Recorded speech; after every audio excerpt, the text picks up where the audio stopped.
திருப்பத்தூர் மாவட்டம் அகரம் கிராமத்தில் சொத்து பிரச்சினை காரணமாக யாரும் இல்லாத நேரம் பார்த்து சொந்த சித்தப்பாவின் வீட்டையே ஜேசிபி இயந்திரத்தால் தரைமட்டமாக்கிய சம்பவம் பெரும் பரபரப்பை ஏற்படுத்தியிருக்கிறது. இவன் மகன் அவனை சாகடிச்சு போட்டு இவன் ஏற்றின்னு வரணும்.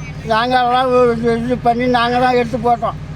இப்போ அவன் பேர் கிளம்பி பண்ணி ஊட்ட அடிக்கிறான், அவத்தோட்ட வெட்டுறான், எல்லாம் மாற்றோன்றான். இப்போ அவன் பேருக்கு மாறிக்கிச்சு. இன்றைக்கி வாழ்வாதாரமே இல்லாதவருக்கு கொடுத்துட்டு போட்டுருந்தேன். 4 மாடு வாங்கி பால் கலந்து ஊற்றிருந்தேன். அந்த மாடுகளுக்குள்ளே எங்கே கட்டுறதுனால கோழி 3 கோழி அழிவு வச்சுருந்தேன். அதுவும் போச்சு. ஏதோ அப்படி வாழலாம் தோற்றுனாலும் வாழ்ந்தா என்னை வாழ விடுறோம். அந்த பையன் இனிமேல் சாப்பிட்றா எனக்கு. நான் எங்கன்னா போய் செத்து போயிடுறேன். சின்னேச கொம்பா பெருமாள். இது குறித்த கூடுதல் விவரங்களோடு இணைகிறார் எமது செய்தியாளர் நித்யானந்தன். என்ன நடந்தது, விவரங்கள் என்ன? ஆஷினி, அதாவது திருப்பத்தூர் மாவட்டம் திருப்பத்தூர் அடுத்த அகரம் பகுதியைச் சேர்ந்த கூலன் மகன் முனிரத்னம் மற்றும் நடராஜன் ஆகிய இருவரும் சேர்ந்து பார்த்தோம்னா 1998ஆம் ஆண்டு அகரம் பகுதியில 4.5 ஏக்கர் அளவு நிலத்தை வாங்கியிருக்காங்க. அந்த நிலத்தை தன்னுடைய தந்தை பேர்ல கிரயம் பண்ணி வச்சிருக்காங்க. இந்த நிலையில பார்த்தோம்னா கூலனின் முதல் மகனான முனிரத்னம் தனது தந்தையை பார்த்துக் கொள்வதாக கூறி அழைச்சிட்டு போய் அந்த சொத்தை தன்னுடைய பேரை மாற்றி இருக்கிறாரு.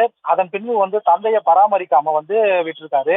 அதன் பின்பு பார்த்தோம்னா கூலன் உயிரிழந்த நிலையில அந்த 4.5 ஏக்கர் சொத்தும் முதல் மகன் பேர்ல பதிவாயிருக்கிறது தெரிய வருது. இதனால பார்த்தோம்னா நடராஜர் மீதும் இந்த சொத்து எனக்கு இருக்குன்னு சொல்லிட்டு வழக்கு பதிவு பண்ணியிருக்காங்க.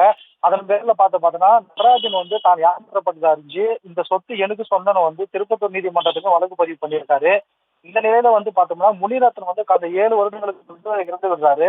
அதன் பின்பு அவருடைய மகனான கணேஷ் என்பவர் பார்த்தோம்னா இந்த சொத்து தனக்கு சொந்தம், நான் தான் வாரிசுன்னு சொல்லி 2023ல அந்த சொத்து அனைத்தும் தன்னுடைய பேர்ல எழுதி வைக்கிறாரு. அது மட்டும் இல்லாம அந்த இடத்துல கட்டப்பட்டிருந்த நடராஜனோட வீட்டை காலி செய்யணும்னு பலமுறை சொல்றாரு. ஆனா நடராஜன் காலி பண்ணாத நிலையில இங்க பார்த்தோம்னா யாரும் வீட்டுல இல்லாத நேரத்துல ஜேசிபி கொண்டு மற்றும் பக்கத்துல இருந்த அடியாத்தையும் கூட்டிட்டு இந்த நடராஜனுடைய வீட்டை இடிச்சு தரமாட்டமாக்குறாரு. அது மேல பார்த்தோம்னா நடராஜன் தன்னுடைய வாழ்வாதாரம் பாதிக்கப்பட்டுள்ளதாகவும், நான் வீட்டில் இல்லாத போது என்னுடைய வீட்டை இடிச்சு தரமாட்டாக்கிறது கத்தி கதறினாரு. இது குறித்து பார்த்தோம்னா நடராஜன் திருப்பத்தூர் மாவட்ட காவல் கண்காணிப்பாளர் அவருக்கு அவர் தன்னுடைய அண்ணன் மகனான கணேஷ் மீது நடவடிக்கை எடுக்க வேணும், அதே போல அடியாட்கள் மீது நடவடிக்கை எடுக்க வேணும் புகார் அளிச்சிருக்காரு. வீட்டில் யாரும் இல்லாத போது ஒரு முதியவரை வீட்டை இடிச்சு தரமாட்டமாக்கிய சம்பவம் பெரும் பரபரப்பை ஏற்படுத்தியுள்ளது. ஆஷினி, விவரங்களுக்கு நன்றி நித்யானந்தன்.